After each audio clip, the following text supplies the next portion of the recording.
have a monkey in your pants?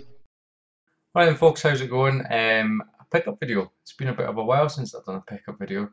Apologise for this. Fucking hell, I just got blinded. As I was saying, it's been a bit of a while since I've done a pickup video. Reason being, I've not really been picking anything up, to be honest with you.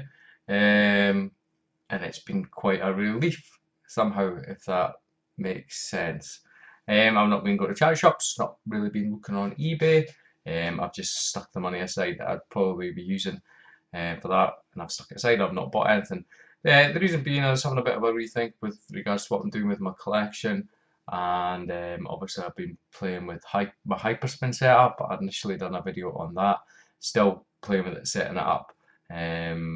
So until I decide what I'm doing with regards to collecting, I've not been buying anything to collect. So you get a little bit of a funny angle today because you're on a tripod because I was doing something else which you may see in another video that's coming up very soon. But saying I've not been picking up anything, it's not really true. I've just not really bought any retro games for a little bit. But I have bought a few things. I'll start off with 3 modern games, 3 PS4 games, and then I'll go on another couple of bits and bobs items that I've done. I know I done a pickup video, I think maybe the last one I done.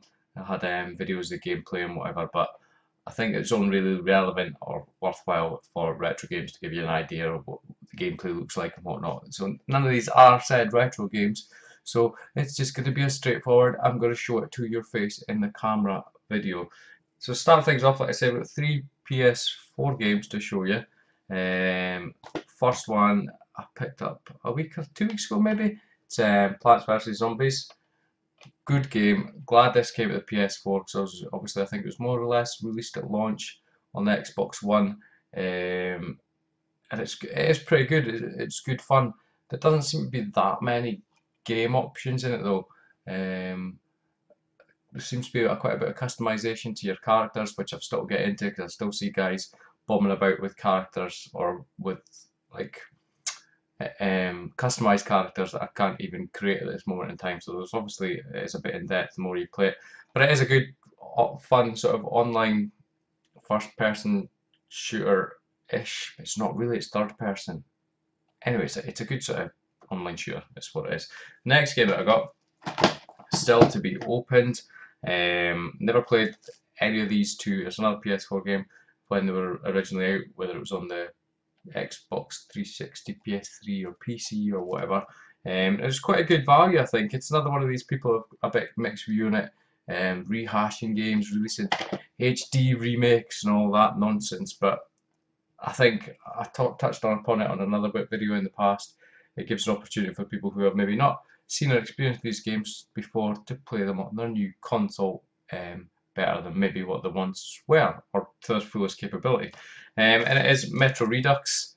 Redux. It's got Metro 2033 and Metro, what is it, Last Light on it. Still open it. I love FPS games. I know some people bloody hate them, but it looks quite good. It looks really interesting, so I'll hopefully get into that soon. I'm still trying to bloody work my way through Sniper Elite 3. A few years ago, watched the gameplay videos for that. And oh my god, it's quite a long game. I think I've done 22 videos of it, and each one's at least half an hour long, so it's quite a long game that is. So once I get through that, I will crack into possibly Metro Redux. But it does look really interesting. Genuinely, I know like FPS games aren't everybody's cup of tea, but I do like the look of it from what I've seen. And finally, I only got this up the other day, picked this up the other day I should say. It's the biggest selling new IP launch to date, or the most pre-ordered. It's getting very mixed reviews online, particularly Metacritic. People giving it 0 out of 10. How's that even possible? For the PS4, for example, and then the same user will go over and give it 10 out of 10 for the Xbox One. So Metacritic is massively flawed, but it is Bungie's Destiny.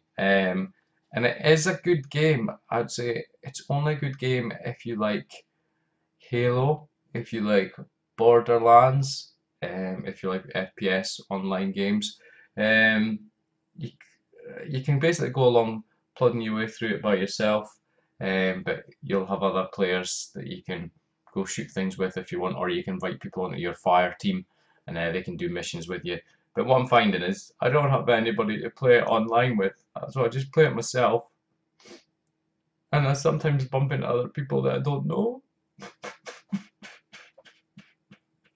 So hit me up on PSN if you want. I'll put my username down below, and maybe we can play some Destiny so I don't feel so lonely. But it is, I do like it. It's not an amazing game. Maybe there's more to it that I'll discover, but it's enjoyable all the same, and it's my cup of tea. So I do like that. So that's the for the modern side of things. A couple of retro items that I've picked up recently.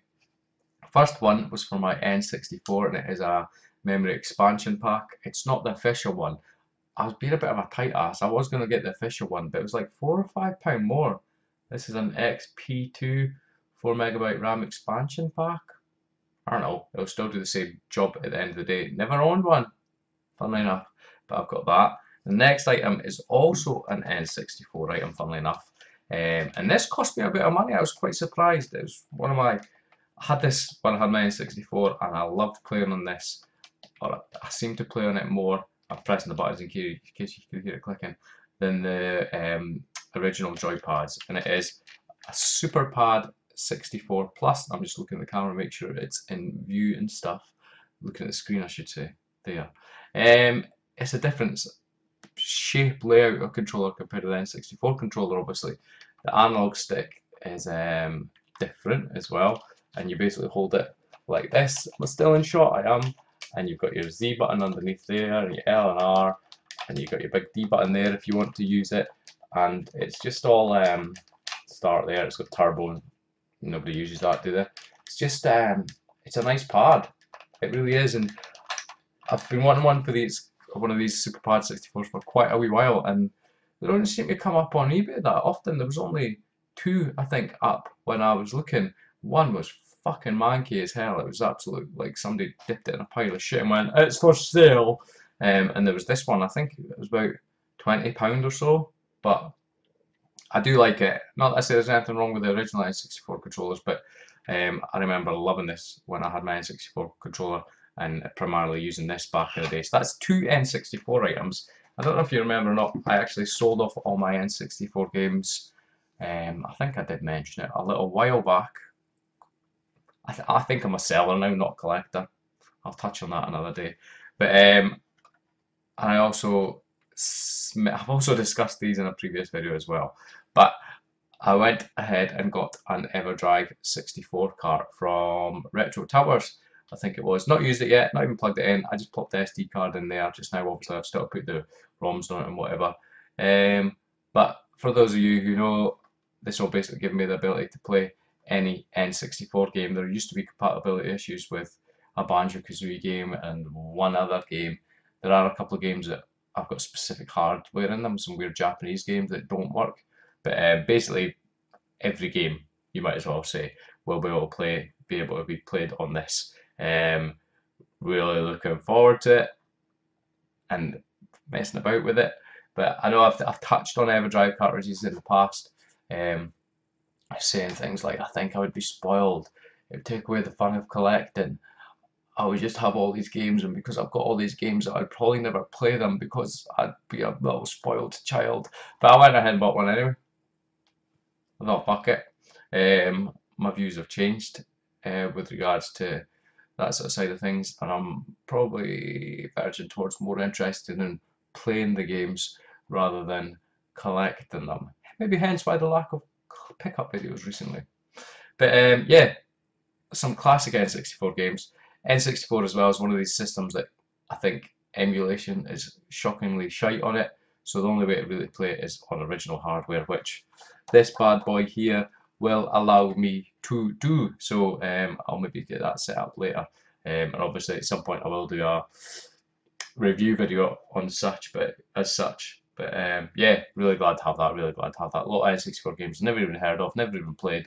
But again, there's some classic N64 games that I now obviously will be able to play on this. The one thing I will say, it was from retrotowers.co.uk. There you go. It pissed me off a bit. The communication with the website is quite bad. You go on the Facebook page, send them a message, you don't get a reply for a while. Send them an email, you don't get a reply for a good couple of days. Maybe I'm just really impatient. I don't know.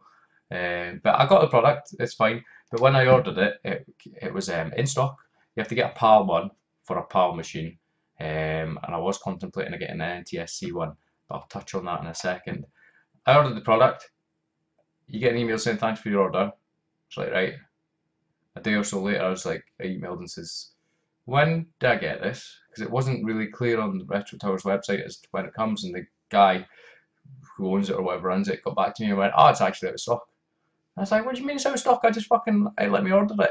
And lo and behold, when I went on the website and went to try and mock order it again, it was out of stock. So whether there was an initial stock problem or the website hadn't been updated, I do not know. But he said it'll be a week, 2 weeks, and I think it was a week and a half I had to wait. So it's not too bad. It's something that I wanted, and like I said, the reason this will only work on PAL machines. And the reason I nearly got an NTSC one is I was looking for an RGB modded N64. PAL ones, I think the French ones can be modded. But the being said, my fucking phone, as I was saying, I think the French N64s can be RGB modded quite easily. PAL ones, there's only certain motherboards and whatever that it can be done to. And I was going to get an NTSC one, but Mr. Dude 206 actually, another YouTuber, said to me that the difference between standard AV cables and RGB or N64 isn't that great. So I was like, right, fuck it, just for easiness, I'll get a PAL one. I got a PAL one. N64 graphics are a bit moo sometimes anyway with the smeared Vaseline effect. You know what I mean if you've ever played with an N64. But yeah, that's enough waffling about that shit. Happy to have that, and I will do a video on it at some point. And the only other thing that I picked up recently is this. What is it, you may say? It's oh no, there is one more thing. I'm gonna have to get it. There'll be a jump cut in a second. It's a PS1, PS2 to USB doohickey. This is for my Hyperspin setup, which again I will talk about in another video once I've updated it. And there will be a jump cut right now because I need to get something else. Right, so there's one other thing that I picked up, which I forgot to have on my desk here, hence why I had the jump cut, although you didn't see me move over there. People may or may have not seen the recent iBuffalo Super Nintendo USB pad review, unboxing review, overview, whatever you want to call it, video. It's a good pad, it really is. And at the same time, the seller mistakenly sent me an additional item. I opened the package and I was like, holy fuck, there's two! I only paid for one. And it wasn't the same, it was a variant for another console, if that makes sense. I'll show you in a second.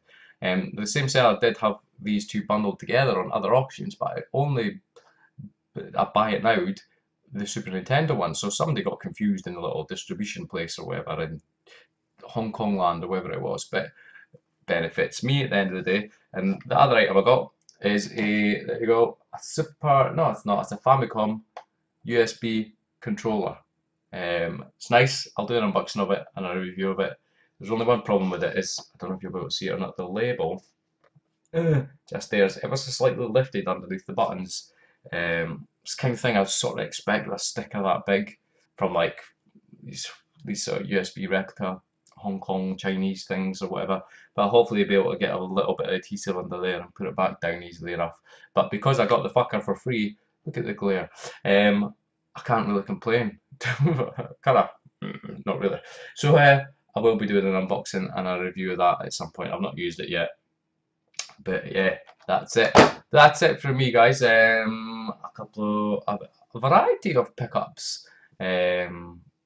Yeah, I'll do a review of the EverDrive 64 cart at some point. I'll get my Hyperspin set up at some point as well, and what I'm doing with all the game collecting and malarkey. As always though, guys, for me, thank you much for watching. Please feel free to like, comment, subscribe, and I will catch you next time. Do you have a monkey in your pants?